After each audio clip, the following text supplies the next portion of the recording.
Welcome back to another devlog for my tower defense game, Appalachian Onslaught. In today's video, I'm going to be going into the enemy component of my game, which is basically 50% of it, going into all of the new enemies that I've added in, such as the bear, such as the Wendigo, towards the end of the video, and also going into a couple extra stuff I've added in terms of troops and buildings and stuff like that, to push the game to where it's coming up to the nearest playtest, or first playtest, which if you're interested in, you can join Discord, and anyone in Discord is free to playtest it if they so wish. It starts next weekend. I hope to see some of you there. But apart from that, let's get straight into what has been done in the last week. Based off of the first trailer that I made, I'm sure that everyone has been following this game knows these two enemies. This is the deer enemy and this is the boar or cryptids. Still trying to come up with names for them. I also just excuse my throat today. I have a very sore throat. I'll try not to cough, but I hurt so much. But anyway, I'm going to go into what all the new enemy types have been added in. I did talk about the cultists that I added in last time, but I'm going to go over them again, talk about them in a bit more detail this time, as this video is mainly focused even on the enemies of the game and what it makes up the Onslaught part of Appalachian Onslaught. Now, to talk first, I wanted to go into the behind the scenes of these two enemies. So obviously, you can see what they look like. That's already been discussed and shown. But what they do is that they serve different functions within the game. So rather than having all of the enemies do one task, such as find the nearest thing and attack it, or like most tower defense games, the enemies just simply go towards that. They would go, if it was to be a normal tower defense game, they would just go ignore everything and go straight for the player's main defending target. I also don't know what is going on here. It keeps doing this. I can reset it, but I don't know, man. But anyway, what I wanted to do is mix things up and make it a bit more dynamic, because otherwise players will get bored and the game will start to feel repetitive. So this is why I developed each different enemy has a different type. So this does not just mean like what their size is, then their strength, which would be light, medium, and heavy, although that is part of the game. It's what they do. So to begin with, we have the general enemy class, which is basically the generalized attack anything class, which is what the boar is. The boar will target the nearest thing and attack it, and that's it. And that's just to give a baseline for everything else to come off of. Then you have the siege enemy type, which is the ones that will just go for buildings. Now, this means that as the player, you have to make a decision. Do you prioritize killing the siege enemies first, as they're going to go straight for your base? If you lose your base, you lose. Or do you leave them to attack your base and thin out the herd of general enemies, which will come in quite a big swarm amount, which might overwhelm your troops? Now, that is one of the main reasons that will make this game interesting to play, as these decisions will affect each battle as it comes and each wave as it comes. And it gives players something to do, something to think about, and it is the gameplay itself. Now, moving on from the two enemies that I've already discussed before, we have the cultists. They are all off the floor, by the way, just because if I put them in the ground, you can't see them. So this is just the best way to see all of them as they are. So I was thinking the lighting needs changing, but anyway, we have the three cultists. Now, I thought I would go with a group kind of class, so that there are more variation in the enemy types, because otherwise there would just be one cultist and it would feel a bit weird, because why would there just be one cultist? There should be multiple, whereas these are unique cryptids. These are all just kind of part of the same clan kind of thing, or same tribe, or cult even, then into the cultist. So we have the archer cultist, as I felt that it's unfair for my side, or the player's side, to have ranged units and the enemy side doesn't. It kind of just means you could get a bunch of tags, get a bunch of ranged units, and you'd never lose, because nothing could attack your ranged units. So that is why the archer is. But these are all a general enemy class, so they will just attack whatever the nearest thing is. Then we have the infected cultist, which is just a cultist that is worth less in terms of credit, which is what the system runs on. So credit is like, okay, the deer is worth 2 credit, the infected cultist is worth 1 credit per wave. This credit gets used up for what spawned in, but I discussed that in the last devlog, so I won't go into it too much now. So the infected is kind of more just like cannon fodder, and they don't do much damage. They have a decent amount of health. They're basically meant to counter the spear warriors and something like that, so they have a bit of meat to the onslaught or to the wave. Then we have the spiked club cultist. This is kind of like the kind of heavier version of the infected cultist, where it's still a general enemy class, but it has a stronger attack and stronger health.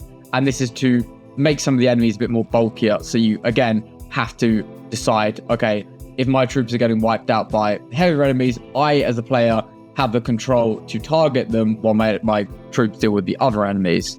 Moving on, though, then we have the medium enemy units, which are a bit more expensive in terms of credit. And again, we have another siege unit. This is a Cryptid bear, if you can't tell.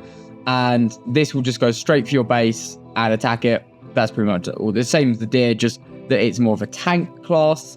And then we have the direwolf. The direwolf is a different class. It is the assassin class. Now, the direwolf will only go for the hero. So as the chief, you will be constantly targeted by these things, which will distract you from fighting all of the other ones. So you'd have to either get rid of these quickly or find a way of dealing with them, or find a way of coping with dealing with being attacked yourself, but also not letting your troops get wiped out due to the interval system. But I will show all the animations and how they actually act in game in a moment. Just wanted to show up north like this first and give a little discussion about them.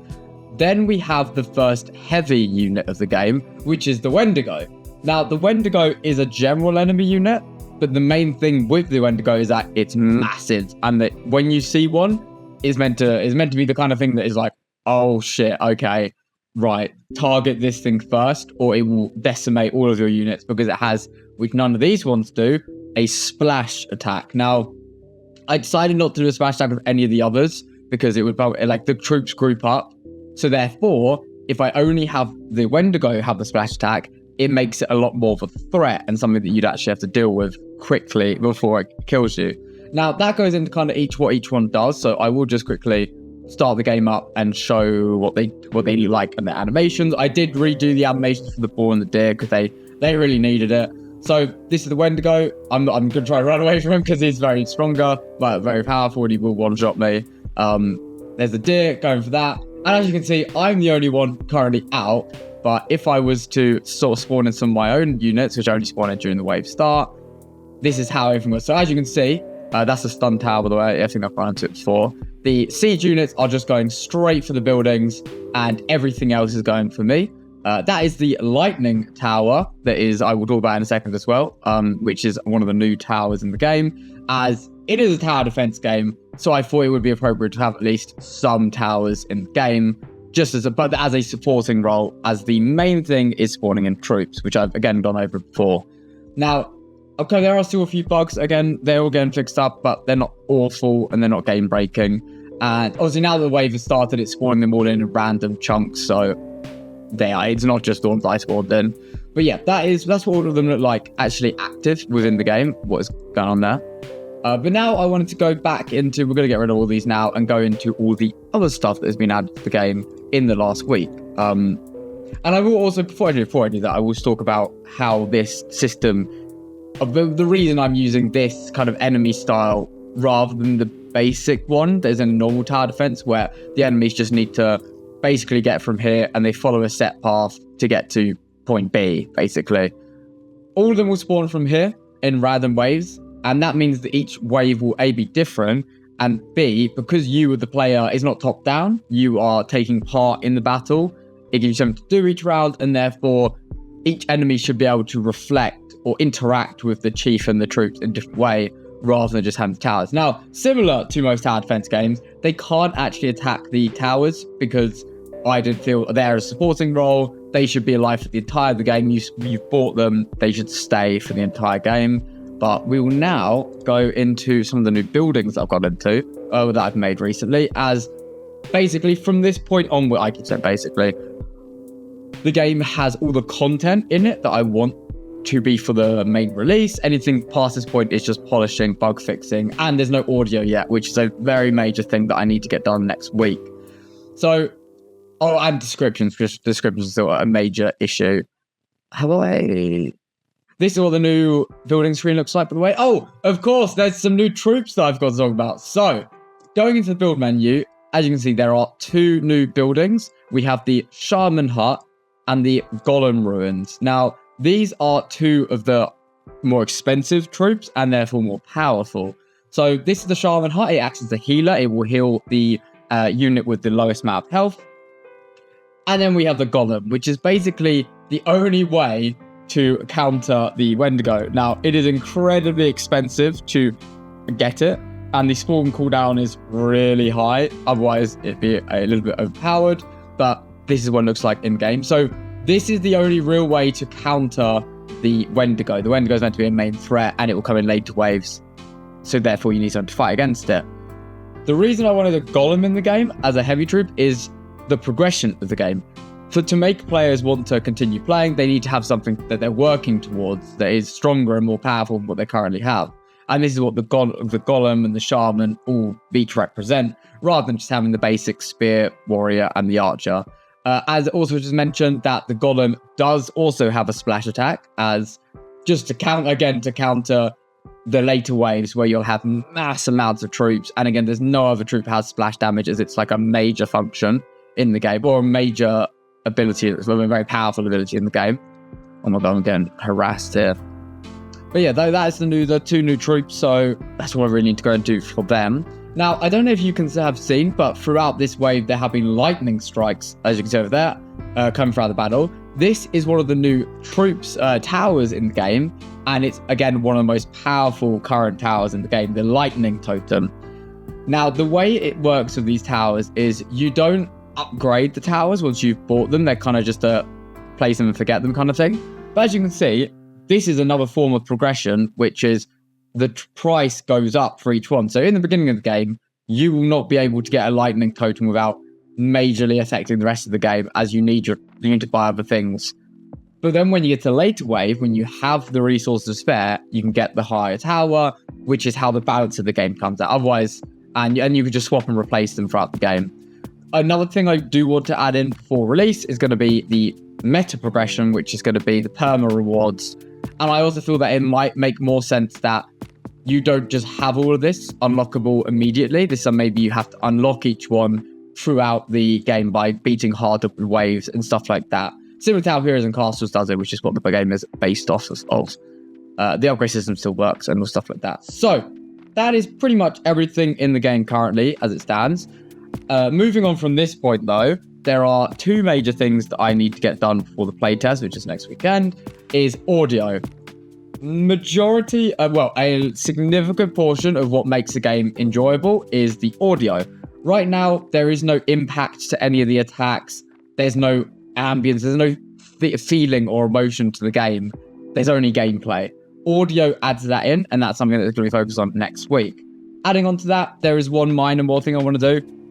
Similar to Risk of Rain 2, I want to show off to the player or tell the player what difficulty they're on.